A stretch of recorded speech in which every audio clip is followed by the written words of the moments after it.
Well, thank you very, very much, Maurice, for that very kind introduction. And of course, I want to stress to everybody, when I said that about focusing on youth violence and youth opportunities, actually, you must bear in mind that we've made great progress already on homelessness, and I wasn't in any way minimizing that side of things, and we've done a great deal for, particularly for entrenched, rough sleepers. But I do want to congratulate you, Maurice, and everybody involved in what you've done here. This Faith Forum for London, I think, is incredibly important, and it's great. I mean, we had one meeting, by the way, which Maurice didn't mention, in City Hall, where I prepared a torrential sort of 45-minute speech, and only about 3 people turned up.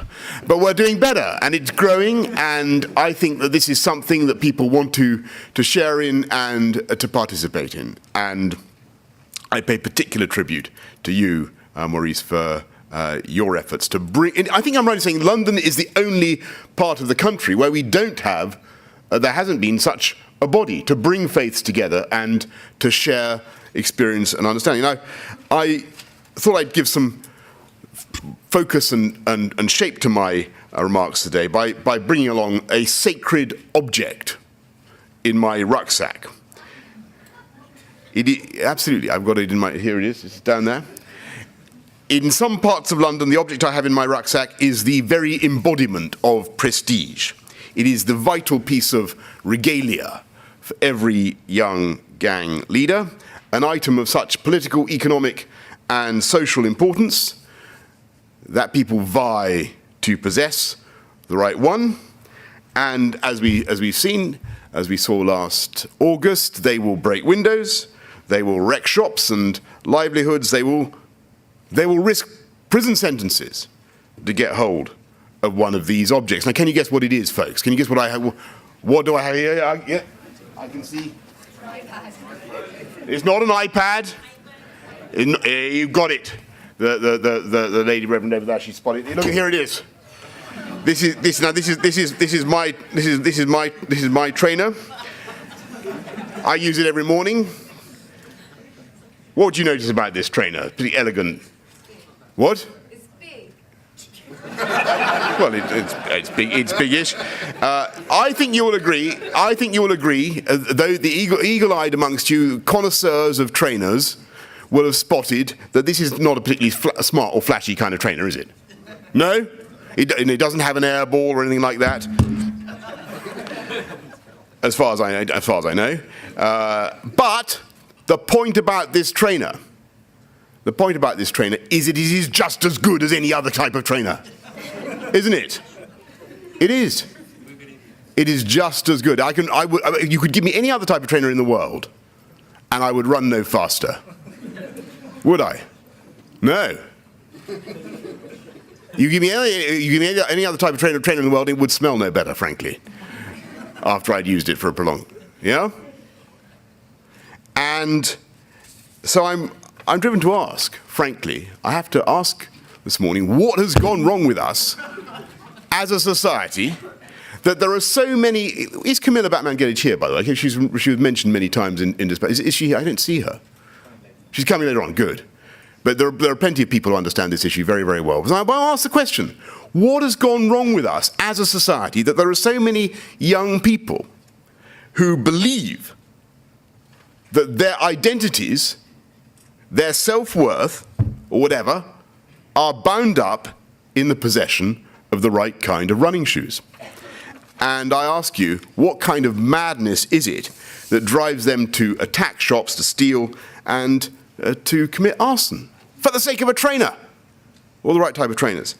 And I know that there are people here who have the answers, aren't there? Lots of people will have studied this question and looked at the problems of materialism and aspiration. And I want to pay tribute very seriously to all the good work that you do, all the great work that's done by faith groups of one kind or another dealing with young people. And I suppose the analysis would be that the possession of these material objects is a form of compensation, yes? Making up for what? A lack of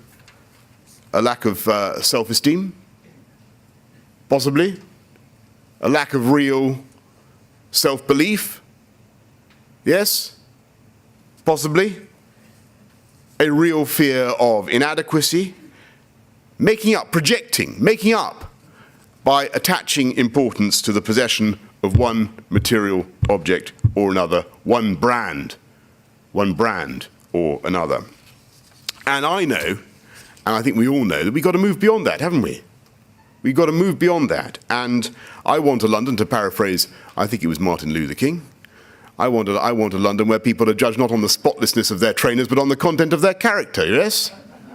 Right? That's what I want in our city. And of course, the first remedy for what happened last August, the first remedy for the problems of us, is to have proper policing, isn't it? And that's what we've got, and it means making sure that people understand that if they rob and they steal and they make other people's lives a misery, they will be punished.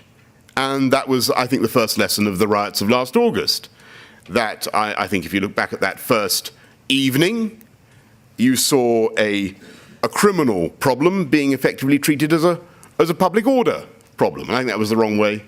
That was the wrong way to go. And I think the police now completely understand that and recognise that. And that's an important lesson that we've learned, and we want to move on.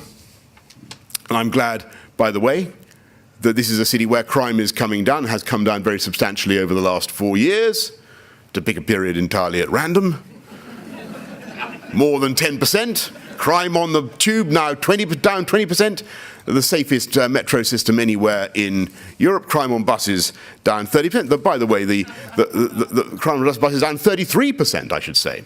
Partly, I think, thanks to the ban on alcohol, which I think was the right thing to do. And people often criticise politicians for coming up with crime statistics of one kind or another, but you can't fudge the murder rate, can you? Very difficult with modern DNA technology to dispose of a corpse. The murder rate is now down 25% in the last 4 years, and I congratulate the police on what they're achieving. One of the first lessons of the events of last August, the riots, has got to be to have robust policing. But we all know, and Boris said it, and everybody knows that is not enough, is it? It's not. You don't solve these problems. You don't solve the issues. You don't solve the problems we saw last August just by robust policing. Of course it's important, but that's not enough. You've got to have all kinds of interventions, all kinds of strategies to deal with the spiritual void that makes people ache inside for the right kind of trainer and make them define themselves by that possession. And that is why we need to work together with all the groups that you represent. We need to work together to build self-belief, amongst our young people. And you can only do that by giving them love and attention. And that means mentoring, it means supporting youth groups, it means supporting activities of all kinds that I know many of you are involved with, and it means, of course, building a sense of community, isn't it? This is a great, great city, but too many people don't know each other by their first names in our streets. And if you encourage people to know each other by their first names and you find mechanisms to develop that sense of community, then in every street where you do that, you will find that crime comes down. And that's why we're so determined to go ahead with not just supporting the work that you are doing, but by building Team London, our volunteering body, and we've already signed up about 100,000 people to do all kinds of things, simple things like growing food, bringing kids together to grow food, plant trees, organising the cadets, the guides, those ever so slightly uncool sounding but incredibly popular groups that give young people a different kind of environment, a different kind of esteem, a different kind of prestige from the one that they find in the gangs. And that's why we support them so passionately. And let's be honest, you look back at last August and the analysis of who was involved. It was a conspicuous feature of the riots that so many of those young people were academic underachievers. And that wasn't because they lacked the raw ability, was it? It was because in their lives, nobody had been able to get through to them and help them. And that's why it's absolutely vital that we teach them, to teach young people before they reach the age of 11, teach them to read and do mathematics. And that is a crucial part of what we are trying to do through Team London, to recruit many more people to go into our schools to help young people to overcome that basic barrier of literacy. Because if people, I mean, we got 1 in 4 11-year-olds in London are still functionally illiterate. Now, how are they going to find jobs? How are they going to build their self-esteem if they can't use that basic tool of economic empowerment? And that's why literacy matters. And it's fundamentally vital that we get these people into work. And I am absolutely ruthless, or I will use any means I can find to encourage young people into places of work and opportunity. And that's why we're building the apprenticeship scheme, and I'm thankful for all the businesses in London that are taking part. We've done 54,000 apprenticeships, helping young people into a place of work to discover the skills, the cunning, if you like, that you need to survive, the competitive work ethic that you discover in a place of work. We've done 54,000, we want to go up to 100,000, 150,000.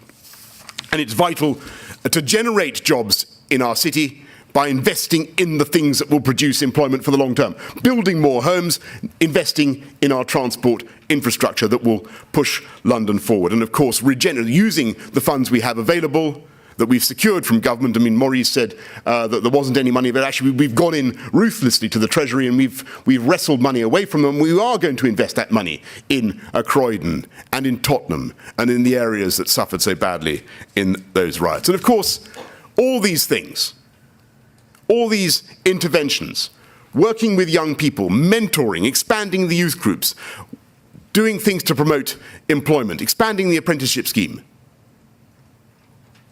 investing in the big schemes that will drive employment. All these things will take time, won't they?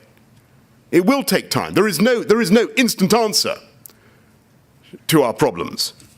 And it will take a lot of work and a lot of effort to turn around the lives of young people. And it will mean that a lot of us will have to engage in training.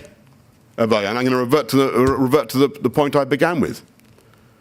What do you need for training? What do you need? Thank you. You need trainers.